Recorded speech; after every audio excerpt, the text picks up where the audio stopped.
Web serieses లో సోనియా లేదని వదులుకున్నది ఏదైనా ఉందా? ఎందుకు మీ ఇద్దరు ఎక్కువ కలిసి చేస్తూ ఉంటారు? అంటే వాళ్ళు డైరెక్టర్ ఆప్షన్స్ వెబ్ సిరీస్ లో అంటున్నా, యూట్యూబ్ విషయంలో చెప్తున్నాను. యూట్యూబ్ లోనా? యూట్యూబ్ కి సంబంధించి కానీ లేకపోతే అలా అంటే బేసిక్ గా యూట్యూబ్ అన్నది ఎలా అంటే అలా కుదిరేసింది. మీ ఇద్దరం ఎప్పుడు కలిసే చెయ్యాలి, నువ్వు వేరే వాళ్ళతో చేయకూడదు, నేను వేరే వాళ్ళతో చేయకూడదు అన్నది ఏం లేదు. ఒకటి ఏంటి అని అంటే సోనియా పరిచయం అయిన తర్వాత అంటే ఇన్ఫ్లుయెన్స్ అంటాం కదా, ఆ ఇన్ఫ్లుయెన్స్ నాకు చాలా ఎక్కువ పడింది. ఏంటి అని అంటే చేస్తే మంచిది చెయ్యాలి. సోనియా ఇన్ఫ్లుయెన్స్ చేసింది. సోనియా ఇన్ఫ్లుయెన్స్ నా మీద పడింది.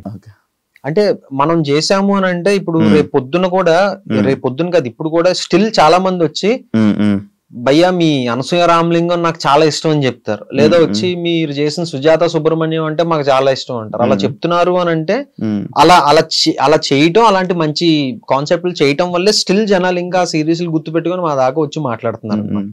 సో ఏంటి అని అంటే నాకు జడ్జ్ చేసేంత అంత బాగా జడ్జ్ చేసేంత ఇది లేదో అని నాకు అర్థమైంది. బట్ సోనియాకి అలా కాదు. Sonia each and every thing తను బాగా అసెస్ చేయగలదు, బాగా అందుకే పడిపోయావా, బాగా జడ్జ్ చేయగలదు, స్టోరీని బాగా ఇది చేయగలదు అనమాట. సో నేను ఏంటంటే ఇంకా తనకు వదిలేసా, స్టోరీ నువ్వు చూసుకుంటావు కదా, నేను ఏంటి అని అంటే నా యాక్టింగ్ నేను చూసుకుంటా అన్న థింగ్ లోకి నేను వెళ్ళిపోయాను అనమాట. సో ఇప్పుడు సోనియా ఎంచుకున్నది ఒక స్టోరీ అని అంటే అది ఆబ్వియస్లీ చాలా బాగుంటది అని నాకు తెలుసు. అది చేస్తే నేనే చెయ్యాలని ఒక స్వార్థం నాకు ఉంటది, ఎందుకంటే మంచి సిరీస్.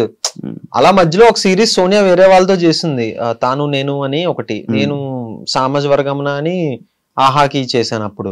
సో అలా కూడా జరిగింది. కానీ సోనియా ఒక పర్టికులర్ స్టోరీ చేస్తున్నది అని అంటే చాలా బాగుంటేనే చేస్తుంది, లేకపోతే చేయదు. ఆ డైరెక్టర్స్ కూడా అలా ఒకే డైరెక్టర్ కదా, ఒకే మనిషితోటి మనం ట్రావెల్ చేసాం అప్పుడు యూట్యూబ్ లో. ఫేమ్ కోసం సోనియాతో ఉన్నావా?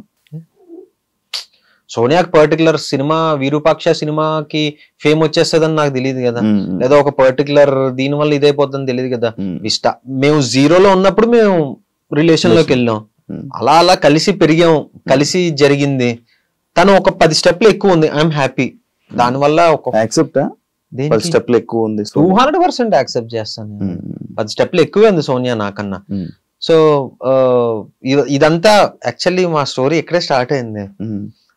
అప్పుడు తెలియదు కదా సోనియాకి ఇలా పేరు వస్తుందనో, లేకపోతే విరూపాక్ష పలానా ఇయర్ లో విరూపాక్ష చేసేసి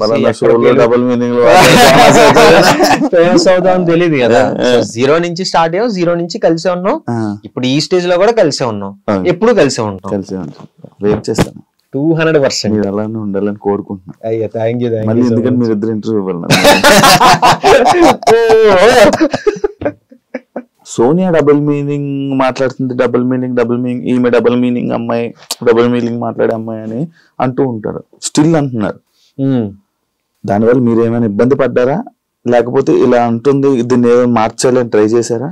లేదు, దానివల్ల ఎప్పుడు ఇబ్బంది పడలేదు. ఎందుకు అని అంటే అది షోలో కానీ లేకపోతే బయట రాకముందు నుంచి నేను ఎక్స్పీరియన్స్ చేస్తున్నాను. విరూపాక్ష దాంట్లోని కూడా విరూపాక్ష అన్నది నేను చెప్తాను. ఫస్ట్ స్టార్ట్ అయింది ఇది యాక్చువల్లీ ఆ షో నుంచి స్టార్ట్ అయింది.